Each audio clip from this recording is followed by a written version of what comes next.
পশ্চিম মেদিনীপুর জেলার সবংয়ে বামফ্রন্ট প্রার্থী তপন গাঙ্গুলির নির্বাচনে প্রচারে এসেছেন সিপিএম নেতা শতরূপ ঘোষ।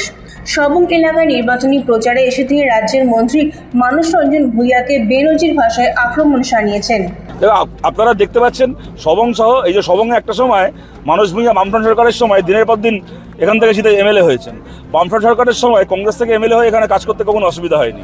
তৃণমূলের গভর্নমেন্ট আসার পরে উনি আর কংগ্রেস থেকে কাজ করতে পারলেন না। মার্ডার কেসে ফাঁসিয়ে দিয়ে ওনার দলের লোককে খুন করে ওনার নাম ফাঁসিয়ে দিয়ে এখন ওকে তৃণমূলে সামিল করিয়ে এখন ও তৃণমূলের সবচেয়ে বড় ক্রিমিনাল। এই মানস ভূঁইয়া হচ্ছে এই সবংয়ের শাহজাহান।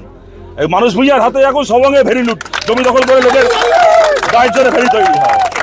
মানস ভূঁইয়ার নেতৃত্বে এখন সবংয়ে পঞ্চায়েতের ভোট লুট হয়, ভোট দিতে দেওয়া হয় না। মানস ভূঁইয়ার নেতৃত্বে এখন সবংয়ে এখানে চাকরি বিক্রি হয়। সবংয়ের শাহজাহান হয়েছে মানস ভূঁইয়া। এরকমভাবে এলাকা একটা করে শাহজাহান তৈরি করেছে। শতরূপ ঘোষের আক্রমণের জবাব দিয়েছেন সবং ব্লক তৃণমূল কংগ্রেসের সভাপতি আবু কালাম বক্স। সবংয়ের মাটিতে মানস ভূঁইয়া প্রথম পদার্পণ করেন এবং পথ চলা শুরু করেন। 1977 সালে প্রথম সিপিএম ক্ষমতায় আসে। সিপিএম এর ভরা যৌবন, তখন কথা বলতে গেলে জিভ কেটে দেওয়া হতো, কথা বলতে গেলে মাথায় টাঙি মেরে তাকে মেরে দেওয়া হয়েছে।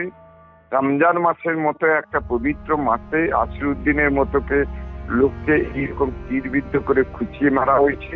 আবার স্কুল ছাত্র তাকেও মারা হয়েছে। প্রায় 27 খানা মানুষকে খুন করেছে। সিপিএম বলতে পারবে না যে মানস ভূঁইয়া কারো গায়ে হাত দিয়েছে আর কারো জায়গা জল করে দখল করে নিয়েছে।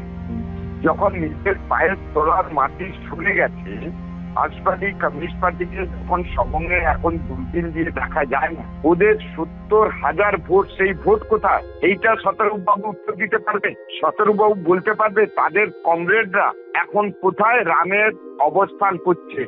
আর যখন মানুষ নেই মিটিং এ মিছিলে তখন পলাপ বকছে, পাগলের পলাপ, এর বাইরে আর কিছু না।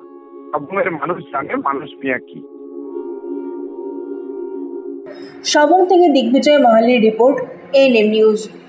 আরও খবরের আপডেট পেতে সাবস্ক্রাইব করুন আমাদের ইউটিউব চ্যানেলটি আর বেল আইকনে ক্লিক করুন নোটিফিকেশনস পেতে।